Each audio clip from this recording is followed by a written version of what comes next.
Assalamualaikum warahmatullahi wabarakatuh dan selamat sejahtera. Nama saya Nur Akidah Qayyum binti Liman, nombor matrik AIG 180015. Pada hari ini saya akan membuat pembentangan bagi tajuk Perkhidmatan Kewangan dan Perbankan di Jepun di bawah subjek Industri dan Polisi Perindustrian Jepun.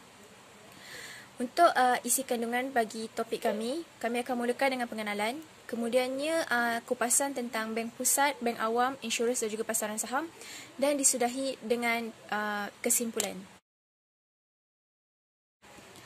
Baiklah, saya akan mulakan dengan pengenalan. Seperti kita tahu, setiap negara mempunyai sistem perbankan dan juga kewangan masing-masing. Begitu juga dengan Jepun. Namun, sistem kewangan dan juga perbankan Jepun mula dikenali ataupun mula beroperasi secara sah dan secara sistematik pada tahun 1872 setelah Ordinan Bank Negara diperkenalkan oleh kerajaan tersebut. Walaupun mempunyai mendapat banyak kritikan daripada negara luar kerana sistem perbankan mereka dikatakan menyerupai dengan negara-negara barat, namun tidak dinafikan oleh pihak Jepun. Tapi mereka mempunyai alasan bahawa mereka mempunyai sistem yang sedikit berbeza dengan negara-negara barat. Terdapat banyak institusi dan sistem yang telah diperkenalkan oleh kerajaan Jepun daripada mula tertubuhnya sistem tersebut sehinggalah kini. Dan sistem kewangan dan juga perbankan di Jepun dipelopori ataupun diketuai oleh Kementerian Kewangan Jepun yang menguruskan sistem kewangan dari peringkat domestik sehinggalah ke peringkat antarabangsa. Sistem ini disokong oleh kedua-dua pihak, kedua-dua sektor awam dan juga sektor swasta. Ini bermaksud bank Jepun bersifat neutral dan tidak berpihak kepada satu sektor sahaja. Dan setelah diperkenalkan sistem ini, terdapat banyak institusi dan juga cabang-cabang yang meneruskan ataupun menguruskan urusan-urusan kewangan dan juga perbankan di Jepun.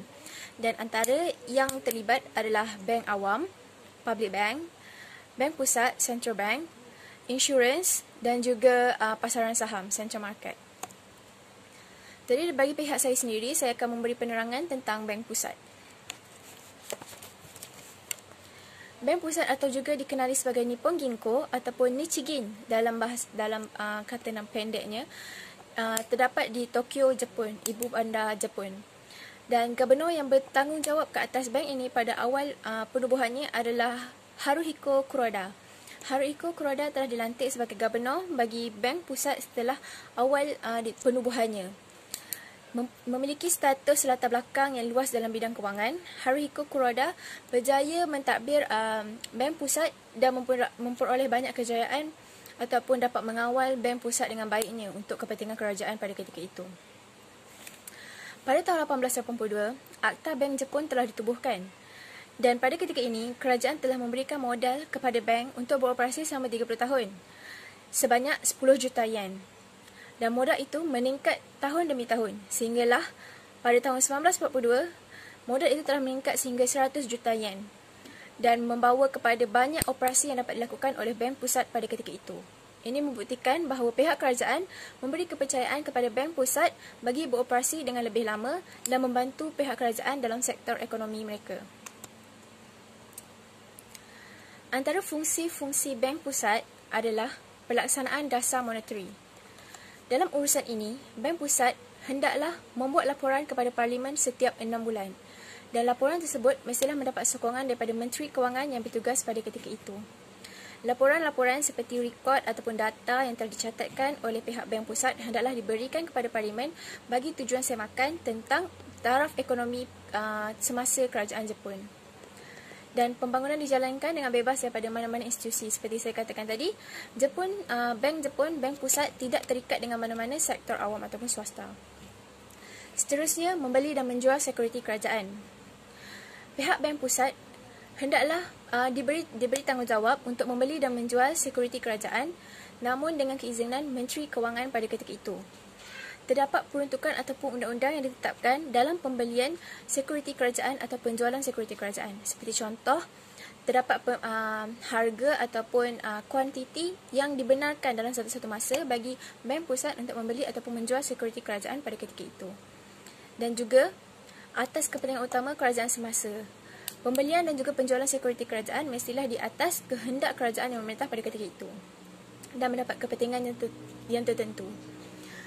Seterusnya adalah membeli dan menjual emas dan perak. Maksudnya, Bank Pusat melakukan pembelian dan penjualan emas dan perak daripada masyarakat. Bank Pusat juga beroperasi berkaitan dengan keselamatan negara, tempat penyimpanan sumber pendapatan negara seperti cukai, emas dan juga belian. Ini bermaksud segala pendapatan yang diperoleh oleh negara dan juga sumber pendapatan negara terdapat di Bank Pusat. Bank Pusat bertanggungjawab untuk menyelia ataupun menyimpan sumber pendapatan negara. Jadi, apabila menjadi pusat penyimpanan sumber pendapatan negara dan terdapat banyak kewangan dan juga sumber di situ, terdapat kawalan keselamatan yang ketat dan juga peruntukan undang-undang yang khusus bagi Bank Pusat. Dan ini menyebabkan mana-mana perilaku, mana-mana masyarakat yang melanggar undang-undang ataupun peruntukan yang telah ditetapkan akan dikenakan hukuman mahkamah yang setimpal. Seterusnya, Bank Pusat juga menjadi tali perdagangan peringkat antarabangsa, di mana data-data dan juga rekod yang dipunyai oleh Bank Pusat hendaklah dalam keadaan sentiasa kemaskini dan juga dalam keadaan yang tidak mencurigakan ataupun dalam keadaan terbaik bagi menarik hubungan ekonomi dengan negara-negara luar. Hal ini kerana sesebuah negara jika ingin berlabur ataupun ingin menjalinkan hubungan ekonomi dengan negara-negara lain seperti contoh Jepun, mereka akan menyemak taraf ekonomi ataupun keadaan ekonomi semasa negara tersebut. Jadi Bank Pusat memainkan peranan ataupun duta bagi Jepun untuk menjalinkan hubungan ekonomi dengan negara-negara lain. Seterusnya lah pengurusan wang kertas. Sejak awal penubuhan Bank Pusat, satu daripada fungsi yang paling penting oleh Bank Pusat adalah pengurusan wang kertas, di mana hanya Bank Pusat sahaja yang mempunyai monopoli yang tidak terhad berkaitan dengan wang kertas. Ini bermaksud pengeluaran dan juga pencetakan wang kertas dijalankan oleh Bank Pusat. Dan juga ini merupakan kayu pengukur dalam ekonomi Jepun, di mana tahap bilangan pengeluaran wang kertas akan direkod oleh Bank Pusat. Pengeluaran wang kertas akan dilakukan oleh Bank Pusat dan direkod oleh kementerian tertentu. Jadi, ini menjadi kayu pengukur bagaimana taraf ekonomi Jepun dalam sesuatu masa tersebut. Seterusnya, saya akan memberi penerangan tentang Bank Awam. Bank Awam mendapat peratusan kawalan keseliaan dipegang oleh kerajaan sepenuhnya. Hal ini kerana Bank Awam lebih kepada bersifat pro-kerajaan. Dia memberi kepentingan ataupun memberi kelebihan kepada kerajaan yang memerintah pada ketika itu. Ianya ditubuhkan di bawah Akta Banking Law of 1927, di mana setelah tubuhnya akta itu, barulah tertubuhnya Bank Awam pada ketika itu. Dan pada awalnya, Bank Awam ditubuhkan dengan begitu banyak sekali.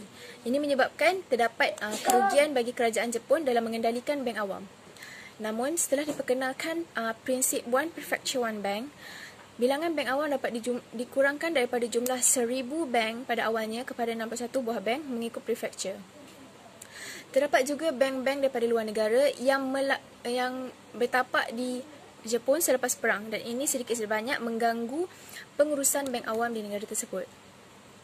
Bank Awam juga bertindak sebagai bank depository berlesen, di mana dana awam disimpan dan merupakan sumber utama dana bank tersebut. Ini maksud seperti cukai-cukai ataupun bayaran dilakukan oleh masyarakat sebuah prefecture menjadi sumber pendapatan bagi Bank Awam menguruskan operasi bank tersebut. Dan terdapat beberapa fungsi Bank Awam, antaranya adalah pemegang akaun semasa. Jika Bank Pusat banyak berurusan di peringkat antarabangsa dan juga untuk kerajaan Jepun, namun Bank Awam kebanyakannya berurusan dengan masyarakat pada ketika itu. Di mana pemegang akaun semasa untuk individu dan juga firma. Maksudnya, masyarakat berurusan seperti macam simpan duit, keluarkan duit akan berurusan dengan Bank Awam yang diletakkan di setiap prefecture. Dan penyimpanan boleh keluarkan cek bagi tujuan pembayaran. Maksudnya, setiap penyimpanan di akaun simpanan masyarakat individu ataupun firma boleh dilakukan di Bank Awam, tidak perlu sampai ke Bank Pusat. Seterusnya ialah uruskan urusan berkaitan dengan masyarakat. Bank Awam lebih disebabkan kondisinya yang lebih terpencil ataupun lebih mesra dengan masyarakat, Bank Awam telah dipilih untuk menguruskan urusan yang berkaitan dengan masyarakat seperti urusan cek, bayaran bil yang berkaitan, kiriman wang antara Bank Awam atau bank yang lain. Segalanya dilakukan oleh Bank Awam sendiri. Dan yang terakhir, Bank Awam berfungsi sebagai pembuat deposit simpanan, di mana melalui deposit simpanan yang dilakukan oleh Bank Awam, dia akan menjadi skim pinjaman dan juga pelaburan. Maksudnya dia ni dalam sektor pinjaman dan juga pelaburan dengan masyarakat, bank awam melakukan deposit simpanan tersebut. Dan juga deposit simpanan yang dibuat akan menjadi reserve tunai untuk bank awam itu sendiri. Dan terdapat dua jenis bank awam di Jepun, sebagai contoh Citibank iaitu Toshi Ginko dan juga Local Bank iaitu Chiho Ginko. Apa perbezaan di antara Toshi Ginko dan juga Chiho Ginko? Baiklah, Toshi Ginko dia ni lebih besar Citibank. Dia pengawal 1/3 daripada sumber kewangan negara. Maksudnya bank awam disebabkan bilangan bank awam lebih banyak daripada bank pusat. Dan Toshi Ginko ni pula lebih besar daripada Chiho Ginko. Jadi Toshi Ginko memainkan peranan yang sangat besar dalam sistem kewangan Jepun. Toshi Ginko juga memegang 60% daripada dana untuk dana bank awam. Maksudnya kebanyakan daripada sektor kewangan bank awam dipegang oleh Toshi Ginko. Dan kesemua perusahaan-perusahaan besar di Jepun merupakan klien kepada satu atau lebih Toshi Ginko. Perusahaan-perusahaan besar melakukan pelaburan ataupun pinjaman kepada Toshi Ginko disebabkan Toshi Ginko mempunyai kawalan kewangan yang lebih besar. Jadi dia mendapat mandat ataupun mendapat kepercayaan bagi perusahaan-perusahaan besar menjalankan pelaburan ataupun pembelian saham dengan bank tersebut. Berbeza pula dengan Chiho Ginko ataupun Local Bank. Ianya terletak di kawasan yang lebih terpencil dan sering tertumpu di satu wilayah atau prefecture sahaja dan menyumbang kepada pengukuhan daya saing industri di wilayah mereka. Dan Chiho Ginko ni lebih kecil dan mereka punya simpanan ataupun mereka punya kawalan dalam sesuatu sektor kewangan juga lebih tidak terlampau besar kuantitinya dan juga kualitinya. Dan pendeposit utama perusahaan tempatan kecil atau perusahaan sederhana. Seperti contoh masyarakat yang menjalankan perusahaan-perusahaan yang kecil lebih gemar membuat pinjaman ataupun pembelian dengan Chiho Ginko disebabkan ianya lebih mudah berbanding dengan melakukan urusan dengan Toshi Ginko. Dan Chiho Ginko juga tidak mempunyai kawalan kewangan yang ketat ataupun peraturan yang ketat untuk melakukan pinjaman di bank Chiho Ginko. Jadi ia telah diambil kesempatan oleh perusahaan-perusahaan besar dalam melakukan pinjaman terhadap Chiho Ginko. Maksudnya kan perusahaan besar kebiasaannya akan melakukan pinjaman dekat Toshi Ginko kan, sebab mereka lebih berurusan dengan lebih kuantiti kewangan yang lebih.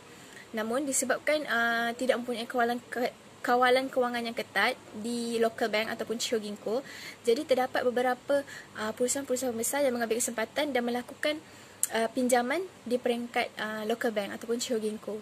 Ini sedikit sebanyak akan memberi kesukaran bagi perusahaan-perusahaan kecil dan sederhana untuk melakukan pinjaman dan juga urusan dengan Chiho Ginko.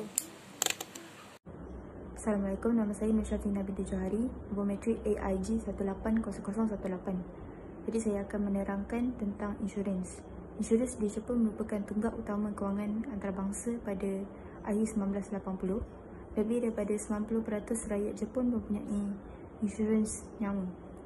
Insurans di Jepun dapat dibagikan kepada 3 sektor, iaitu sektor pertama, sektor kedua dan sektor ketiga. Sektor pertama merupakan insurans hayat, sektor kedua insurans bukan hayat dan ketiga ialah insurans perubatan, kanser dan lain-lain yang tak dapat diklasifikasikan dalam insurans hayat ataupun bukan hayat.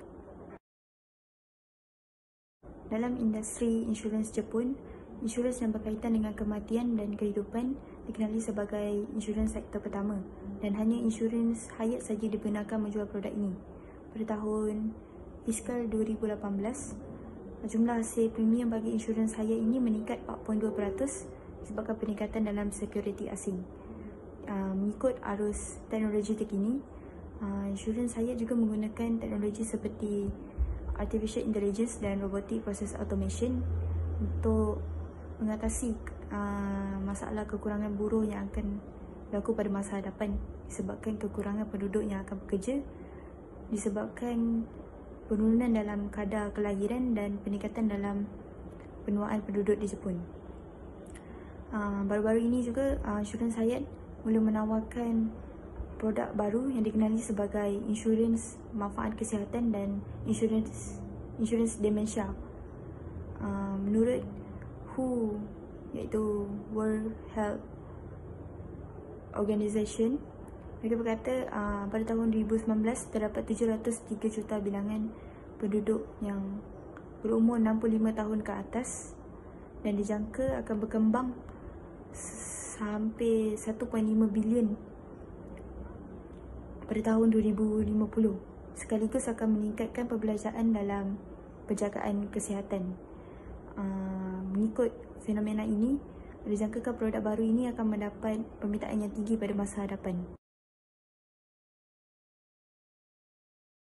Seterusnya kita pergi kepada sektor kedua, iaitu insurans bukan hayat.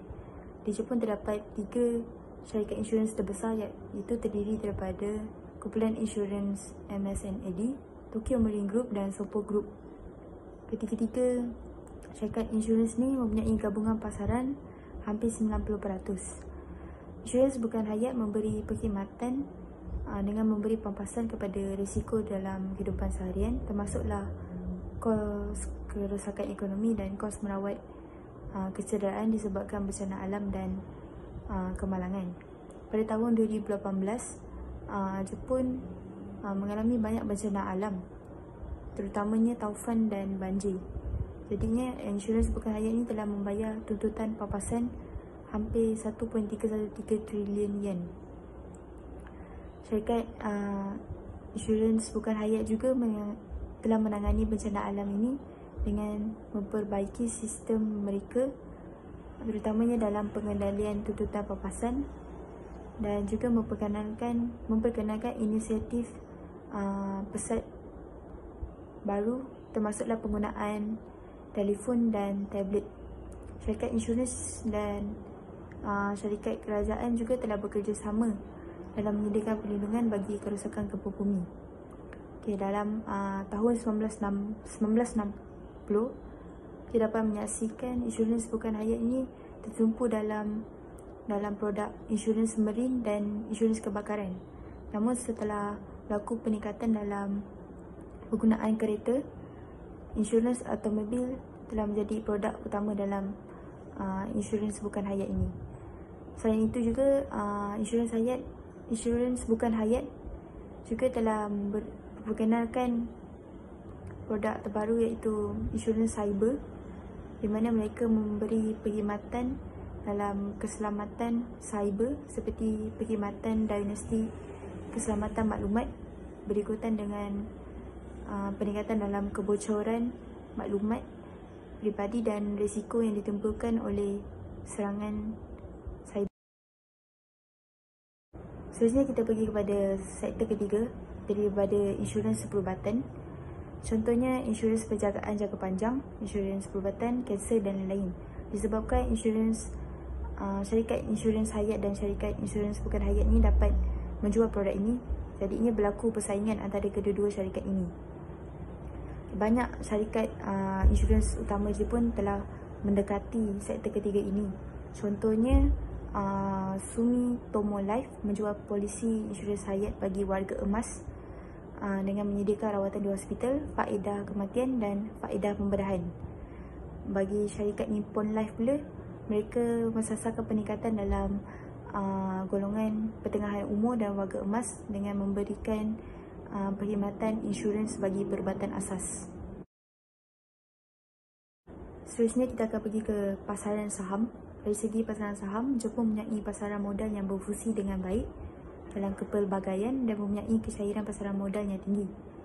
Pasaran saham Jepun mempunyai pemodalan pasaran sebanyak 6 trilion dan dagangan bulanan sebanyak 535.8 bilion pada Oktober 2017. Japan Exchange Group ataupun dikenali sebagai JPX ditubuhkan melalui kombinasi bursa saham Tokyo dan bursa saham Osaka. JPX menyediakan tempat yang dipercayai bagi dagangan sekuriti tersenarai dan instrumen derivatif. Selain daripada menyediakan perkhidmatan infrastruktur pasaran dan data pasaran saham, JPX juga menawarkan perkhidmatan perdagangan untuk mengekalkan integriti pasaran dan juga menyediakan penjelasan dan penyelesaian melalui rakan niaga pusat. Pada 5 Mac 2019, JPX telah menaraikan 3,656 syarikat dan menjadikan ia sebagai pasaran saham utama di Asia dan pertukaran sekuriti ketiga terbesar di dunia. Walaupun Di Jepun mempunyai pelbagai bilangan saham besar, namun indeks pasaran saham Nikkei 225 merupakan indeks pasaran yang popular di kalangan pelabur di seluruh dunia. Ini kerana Nikkei menawarkan pendedahan kepada turun naik harga pasaran yang ketara serta turun naik harian. Perkhidmatan turun naik harian ini telah menarik banyak pelabur yang ingin mengaut keuntungan pada harga jangka pendek. Kesimpulannya, kita dapat simpulkan sistem kewangan Jepun mempunyai berbagai jenis bank dan perbandanan kewangan yang mempunyai peranan khusus. Bank awam, bank pusat, pasaran saham dan insurans memainkan peranan yang penting dalam memastikan ekonomi Jepun bergerak dengan keadaan baik. Selain itu, kita dapat simpulkan juga pasaran insurans Jepun adalah sangat kompetitif di kalangan syarikat-syarikat insurans di Jepun. Kebanyakan insurans di Jepun dipengaruhi oleh fenomena mereka sendiri, iaitu penuaan penduduk. Disebabkan berlakunya peningkatan penuaan penduduk, terdapat peningkatan dalam insurans perubatan dan insurans jangka panjang. Selain itu, bencana alam seperti gempa bumi juga mempengaruhi faktor utama dalam industri insurans di Jepun. Disebabkan berlakunya bencana alam, berlakunya permintaan yang tinggi dalam insurans. Sekian, terima kasih.